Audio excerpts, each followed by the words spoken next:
You're tuned into Inside Lowell. Inside Lowell podcast brought to you in part by Washington Savings Bank, serving the greater Lowell community for over 130 years. Make the switch now to Washington Savings Bank. WellPoint. Unicare is now WellPoint. New name, same commitment to Massachusetts. At WellPoint, your whole health is their whole point.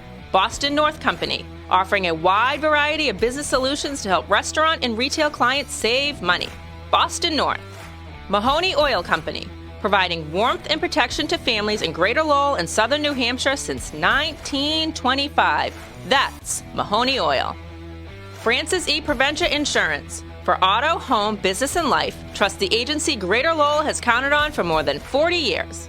Francis E. Preventia Insurance. GoPuff. A grocery store right at your fingertips. Use the code Lowell20 to receive $20 off your first order of $21, plus free delivery. Download the GoPuff app or visit gopuff.com today.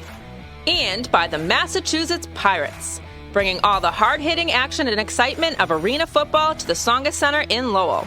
Get your tickets today by visiting masspirates.football.com. And now, time for another Inside Lowell podcast. Inside Lowell. If Lowell is your home, this is your place.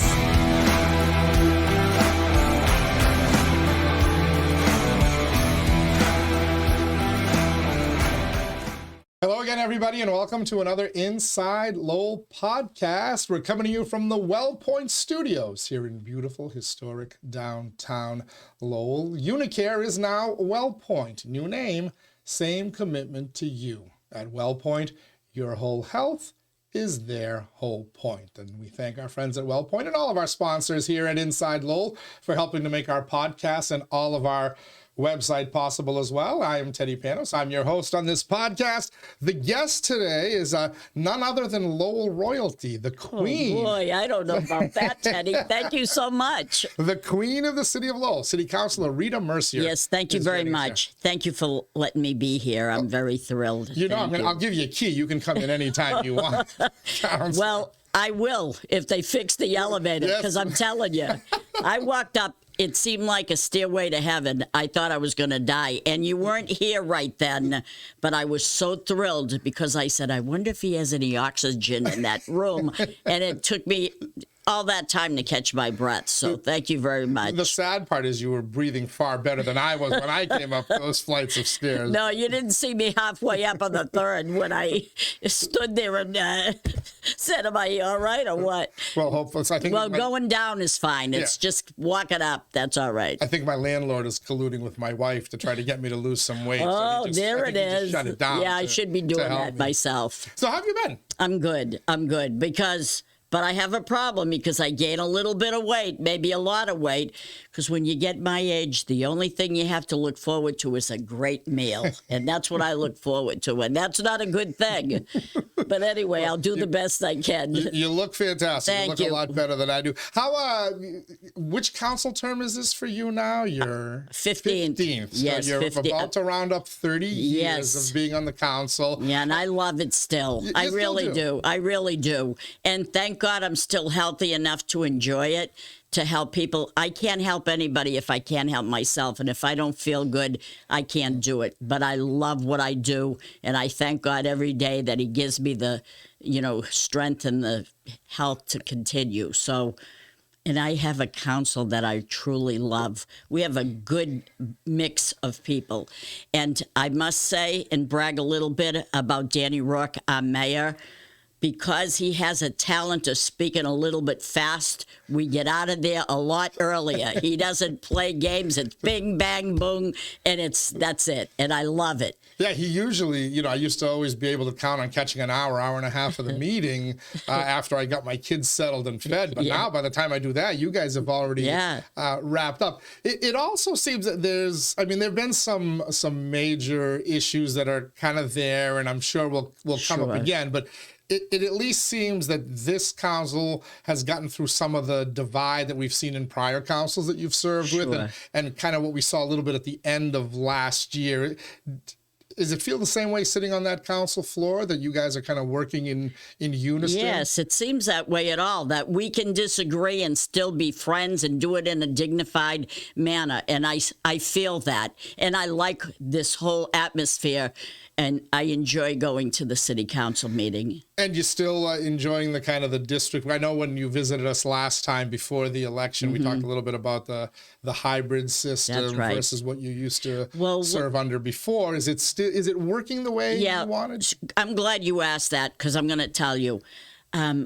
You know, when you're older, you get so used to the old way that you don't welcome sometimes the new way or new ideas. And that's my downfall to some extent.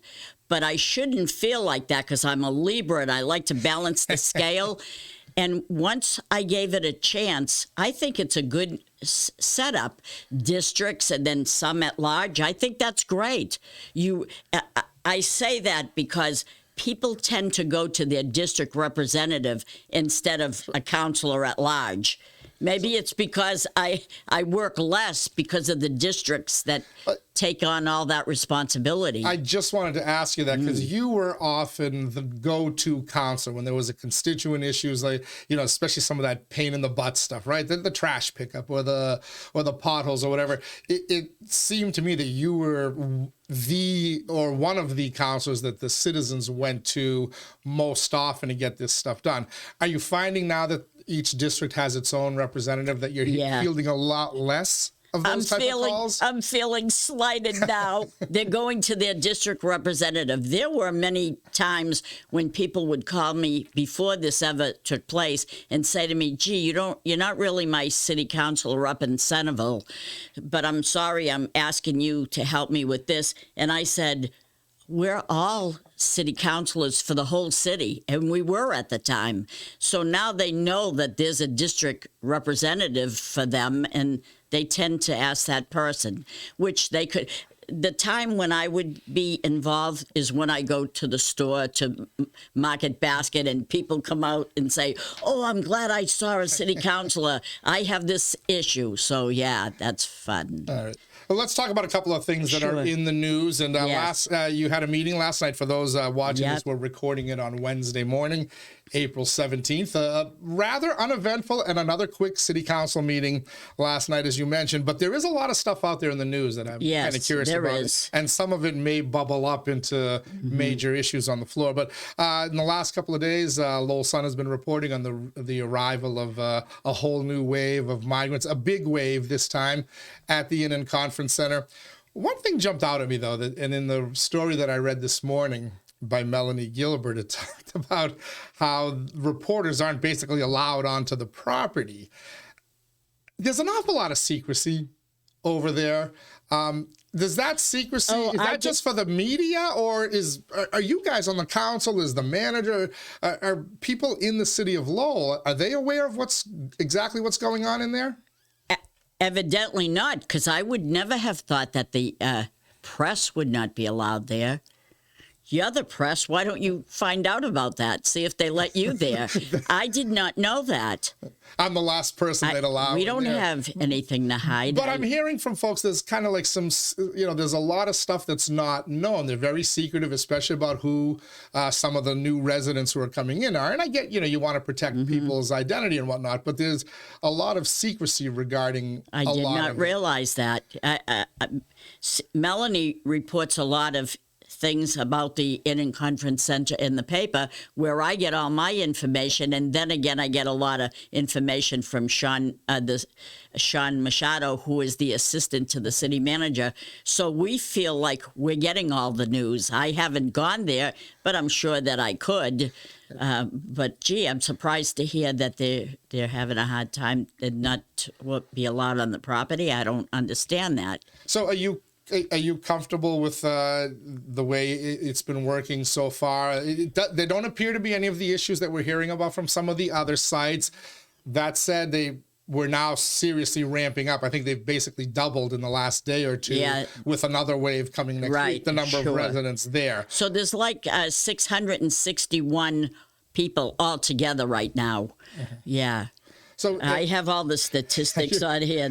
Yeah. But you're not hearing, or you're not aware of any issues. I'm not, but I'm hearing that the police and the fire are involved with, if there's any issues there, they know about it. And we have organizations that come forward and are looking out. Our health person, Lisa Golden, she is over there doing everything that she can. So I think we have it pretty well covered.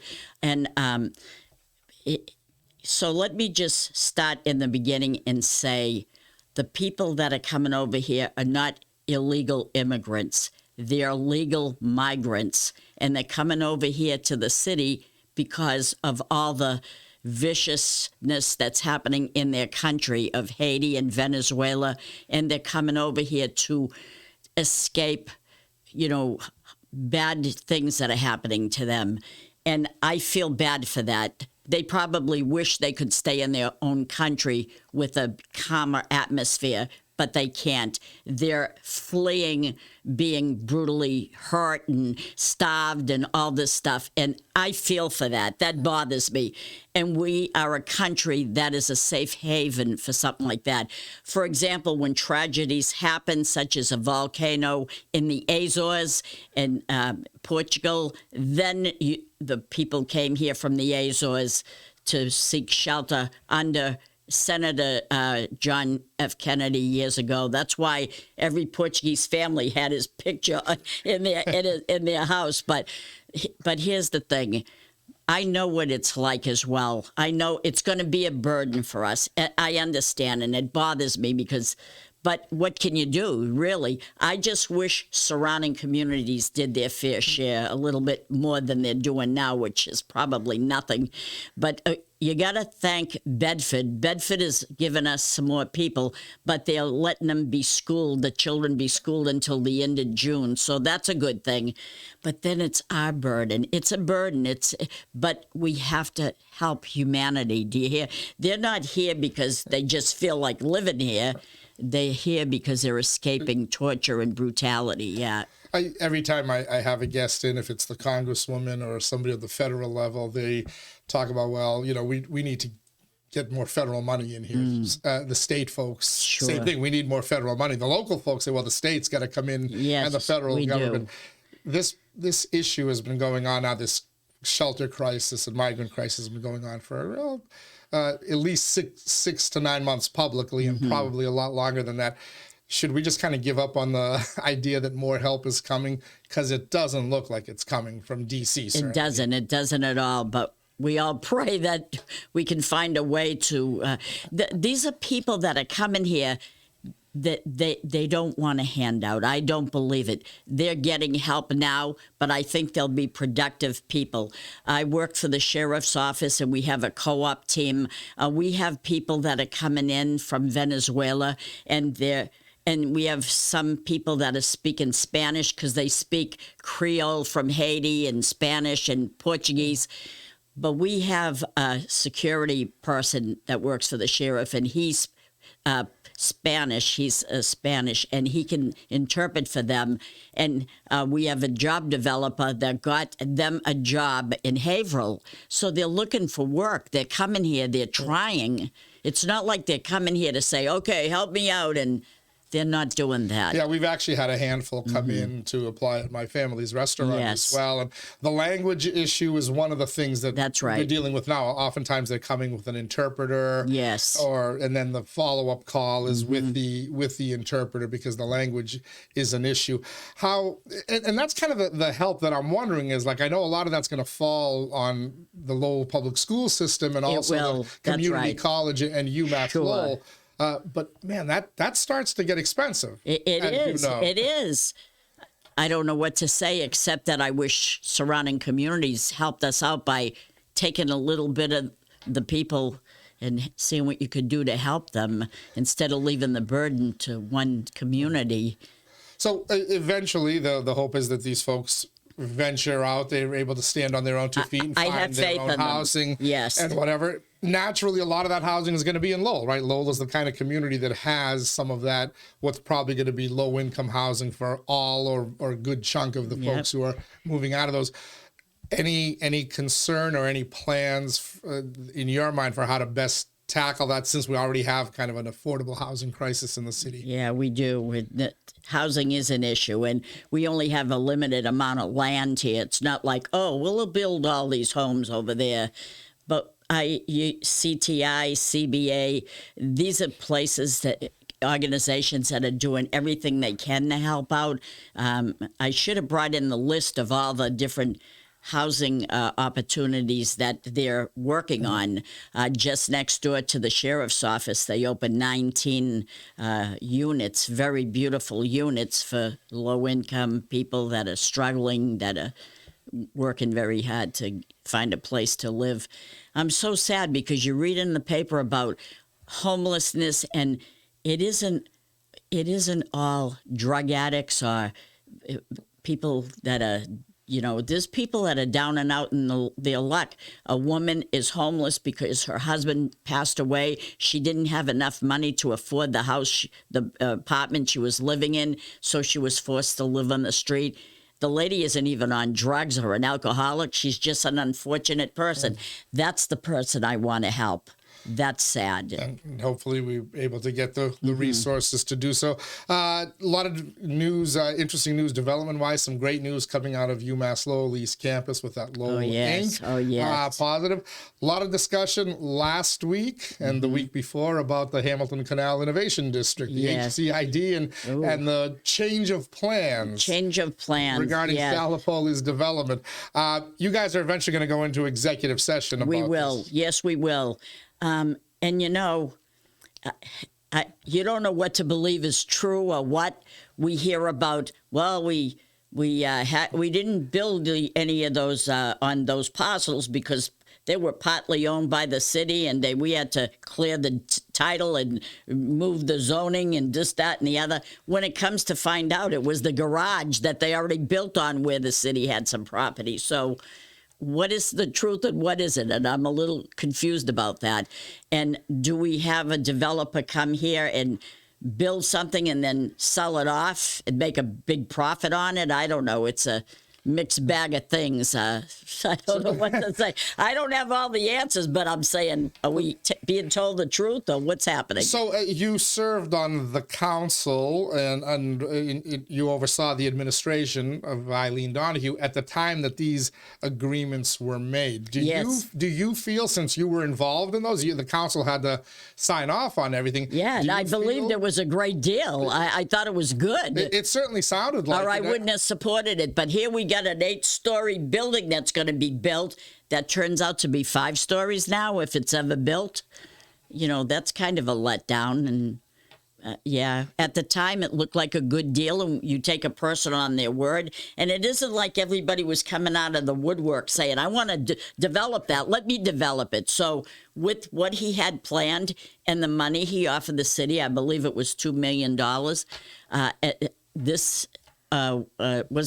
Was it 2 or was it 20? I'm trying to think now. I can't even remember. But that was a good idea at the time. So and I understand that, again, a lot of this is going to have to happen behind closed doors because there are potential legal issues here. Yes. But it does appear to be within the council's right to just say, you know what, you didn't start building when you said you were going to.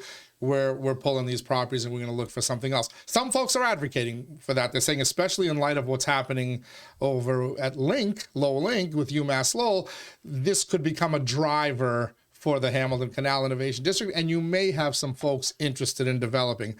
Others are saying, listen, it's not what was promised, but it's better than nothing, and we've had nothing for a long time now in that HCID. Any idea where you're leaning right now in that regard? Can I just tell you about the chancellor and my view on that? She does things right. I'm going to tell you why. She didn't come in like a thief in the night and say, this is what we're going to do. She invited every city councilor privately to speak, to tell us to tell individually the whole plan. That was that. And I said, well, what's the bottom line here? What are you looking for? I mean, and she told me that she would perhaps ask for a TIF, a tax increment finance agreement, and I would support that. But that was my opinion. And then she came before the city council and she spoke to the public and to everybody on TV. And she said exactly what she said to me personally, that she said to everybody else. And I wanted to see if they felt the way that I did, and they did. We all agree this is going to be an innovative proposition. This is going to be good. So it's going to be East Campus. So you have the North Campus, South Campus, East Campus. That's where LaLasha Park is in that area there. That's going to be wonderful. And I was honest with her on the council floor. I said, for all the years that this building was taken away, Notini's was taken away, tax money, $77,000 in tax money from Notini's gone. Then you have the condos across the street, $361,000 in taxes gone. It hurt me.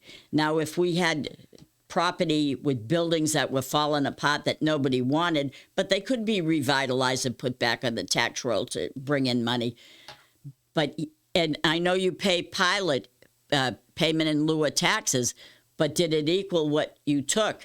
And it bothered me to think, but this here is an innovative, good idea, and it'll bring in all this money. So I'm thrilled about it. I'm thinking they're saying $4 million when it gets all completed. That's a good chunk of money. And so it's not like she's saying, well, give me, oh, we're taking this, we're taking that. She's beautifying a whole area of the city of Lowell, and we're going to get money for it. And it's going to be innovative to those that are going to college and learning,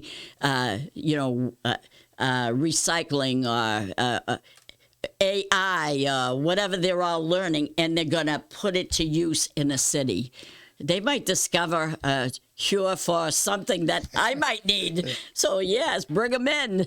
Yeah, it certainly is the most positive development that I remember in my lifetime. I think so. In Lowell, I was actually at a discussion this morning where it was described as a big, 800 millions is a big development for Boston, let alone for Lowell. So glad to hear that you're fully in support of it and you're going to do your part. I'm excited. There's probably a good-sized TIF involved with that, but I'm glad to hear that a lot of your colleagues I would support it. They feel the same. It struck me that I asked the question about where you're leaning on whether to accept the latest proposal by Sal. Does that mean that you're, in light of what UMass Lowell is doing, that you're willing to wait a little bit longer and see if something comes along, or do you just kind of have to take what you have to get? That's a good idea. That's a good idea. We'll see. So you're not ready to commit yet on where you're leaning. Well, there you go. Yeah, that could be a possibility, which I never really connected it, but yes, that's good, Teddy. Thank you for letting me know that. Well, you once dubbed me the 10th city councilor. Yeah, I'd be the 12th now, right? Because you'd be the 12th now. Okay, good. There you go. We're chatting with Lowell City Councilor Rita Mercier. She's joining us here in the WellPoint studios. The other thing that's been controversial doesn't really involve a city issue, but it kind of really flared up when you had a speaker, or the mayor had a speaker escorted from the council chambers, who just wanted to speak without providing her address. Right. One of your colleagues made a motion to give her I forget the wording, but it was a point of personal privilege or an exemption. To suspend the rules to allow her to come in to speak. To allow her to speak. But she didn't get a second. Right. No, she did not get a second. Okay, I thought there was a second, and then you guys did a roll. You're right. We did a roll and then call, we did a roll call. It was 9-2 or 8-2. It was defeated. You were one of the 8. Why would you... Okay. Let me play devil's advocate. Sure, go right ahead. Why would you suppress somebody's ability to speak in the people's house? You know what? I'm paraphrasing. Doesn't that sound cruel? Horrible. That sounds horrible. I'll be the first to admit it. It hurts me to stifle someone. This is a free country. You have a right to speak, but there are rules. I like to get in my car and go 90 miles an hour, but there are rules that say I can't do that. There are rules. You can drive your car, but you got to follow the speed limit. You can't just do what you want. It irks me when someone says, I have rights, but yet they want to sue us for every little thing we say because they think we didn't follow the rules right, which I'm speaking about this person, and yet they don't want to follow our rules. The rules, here's what the rules say. If you want to address the city, and they say that you could speak at a city council meeting if you don't live in the city, but you work in the city, you can speak. But there was a woman the other day, a young girl, who spoke, and she lived somewhere else. She didn't even live in the city. She didn't even work in the city. But nobody objected. We didn't object because she gave her name and address and told us where she lived. That was all it was all about. Now, don't give me a post office box, because I can get a post office box and live in Florida or live in 𝒊𝒐𝒏𝒕 live in Georgia somewhere. But the thing is, we have rules. Now, here's the thing.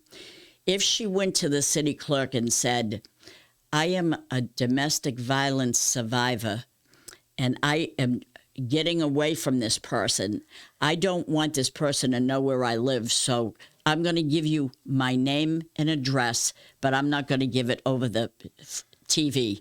Absolutely fair. You can do that. So that is part of the procedures. Yes, that's an allowable. You can do that. Which she has been, from what I understand, it's been explained to her, but she has not offered to go that route. Before the city council meeting started, the day she got up there to speak, I seen her and I knew she was going to speak.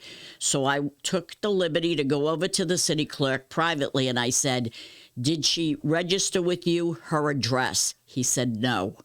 That's all I had to hear. If he would have said, yes, she did, that would have been the end of it. She could speak for a time limit that she's allowed. You hear what I'm saying?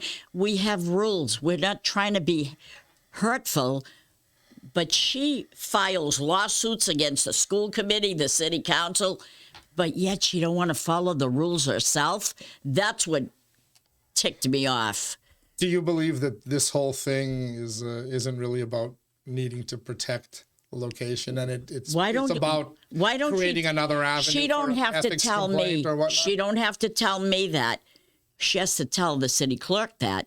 Nobody has to know where she lives. She can say, my name is whatever her name is. I don't want to say her name, and that's it. It was, and I would have then said, Mr. City Clerk, did she tell the address? And if he said, yes, she did, that's all I need to hear. You know what I mean? I'm not a boogeyman. I'm not a bad guy. So my hunch is there will be some kind of ethics or legal complaint coming as a result of what happened at last week's meeting. There has been a prior one filed by the speaker over the tabling of motions by Councilor Corey Robinson back when that was happening at the end of 2023. She filed that complaint. Yeah, she did. Has the city heard anything back on that? Was there any kind of ruling that something was done improperly or illegally? I think we went into executive session and spoke a little bit about that too. Okay. So I understand while it's an executive session, you can't talk about it. So does that mean that no ruling has come down yet? Does the city ask for a clarification on it, to your knowledge? We asked for a clarification, but there were other things discussed with that, and I really don't want to get in trouble. Right. But I won't get you into any trouble. But I will say this, and this is my personal opinion, and I have a right to speak my personal opinion. And I said it on the council floor. I don't think there's anybody in this world that is for domestic violence. I don't think so. And I detest it. But I think this is a democracy. This is a government that says you're innocent till proven guilty. And no one here has been proven guilty yet, or maybe never will be, or whatever. So I can't judge people. I only heard one side, the victim's side. And so I didn't suppress anybody. I didn't stop people from speaking. And I thought, gee, this could be a lawsuit. I would not venture this. I thought it was important to bring that up only because you voted to not allow the speaker the kind of the exception to speak, yet you were somebody who kind of agreed with her main point on that complaint that you shouldn't be tabling people's motions. So you didn't go into that bias and as a way of getting retribution against her with your vote, your most recent vote a week ago. Because I go by the rules. The rules say you have to do this. We don't have any rules that say you can suppress this guy. Do you hear what I'm saying? It's the way that you look at the situation. Do you know what I mean? Understood. I'm not saying I'm favoring you, but I'm not favoring you. There's no city council rules that say you can table this guy or suppress this person. But there are rules that say if you have a problem, you can tell the city clerk and give him your address, and we don't have to say it on TV. There's different ways to do things. You know what I mean? Understood. Before we wrap it up, I wanted to give you... We're going to wrap it up already? I've kept you 30 minutes already. Oh, wow. You were talking to me before I hit the record button about an event you attended on Little Canada and a speech by Charlie Gargiulo. This was something near and dear to you. That's the part of Lowell. Yes, I grew up in a section of the city called the Northern Canal, but before it was the Northern Canal area of LaLasha Park and all this place, Pawtucket Street, it was called Little Canada, and I lived there for 16 years.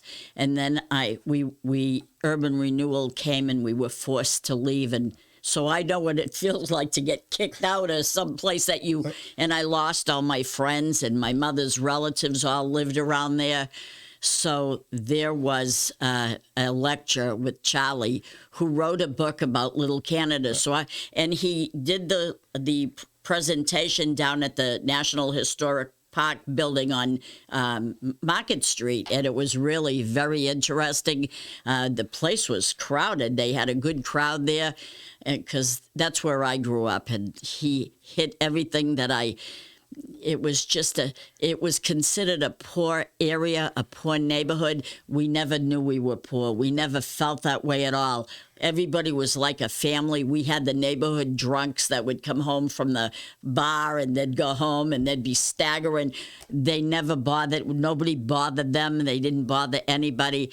It was a poor neighborhood, but we never knew it. We had a roof over our head, and what little we had, we appreciated it. And he brought all those features out, and it was just interesting to hear him. Yeah, I'd love to read the book, because in many, and actually Yoon Joo Choi from the Coalition for a Better Acre brought the book, and it's a gift of mine that's sitting on the rack back there. Good. It's on my to-do list. But those neighbors, whether it was Little Canada or the Acre, where multiple groups came in, but that's where my family and the Greeks came in.